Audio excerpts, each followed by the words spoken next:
Sa Sunshine News Blast. Kaso ni FPRD sa ICC isang malaking hamon sa konstitusyon ng Pilipinas ayon sa isang law expert. Ang detalye ng balita alaman natin kay Kapartner Prince Tripoli. Iyon na, ang preliminary report lang ng Senate Foreign Relations Committee, dami ng mali. So, ngayon, kailangan pa ang further inquiry kasi alam mo kung wala yung dalawang inquiry, first, saka yung second, wala tayong nalalaman yung mga ibang mga details na lumalabas. Ito ang naging komento ni Attorney James Reserva, isang law expert, kaugnay sa patuloy na investigasyon ng Senado sa iligal na pagdakip at pagsuko kay dating Pangulong Rodrigo Duterte sa International Criminal Court o ICC. Iginiit ng abogado ang kahalagahan ng transparency sa Senado upang maresolba ang nasabing problema. That's the essence of the right of the people to information on matters of public concern. Ito ang pinaka-fundamental na principle diyan sa hearing na ito, the right of the people on matters of public concern to know. Dagdag pa ni Attorney Reserva na sa konsepto ng extraordinary rendition, ang isang tao ay palihim na kinukuha sa isang bansa upang harapin ang kaso sa ibang lugar. Bagay na nangyari ngayon kay dating Pangulong Duterte. Wala pang nangyari yung extra rendition sa atin.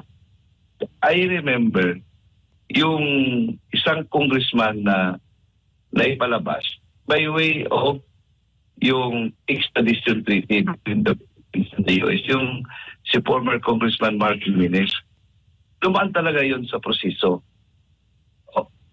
Mayroong extraordinarily rendered dito. Po hindi ko natin, hindi citizen, yung dating isang malaking official ng French government na found to be hiding here in our country.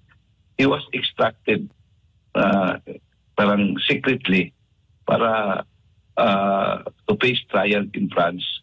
Wala yun, parang tinago yun sa media. But yung Filipino citizen na extraordinarily rendered, first time yan nangyari kay former President Rodrigo Roa Duterte. Paliwanag pa ni Attorney Reserva na sa ilalim ng konstitusyon ng batas, kapag may banggaan umano sa pagitan ng batas ng bansa at ng international law, ang unang hakbang na gagawin ng korte ay resolbahin ang nasabing problema.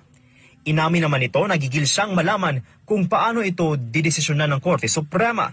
Sa huli, inihayag ni Attorney Reserva na parang sinisira mismo ng Pilipinas ang sariling konstitusyon dahil sa nangyari sa dating Pangulong Duterte. At isang malaking insulto anya ito para sa bansa dahil gumagana naman ng maayos ang hudikatura.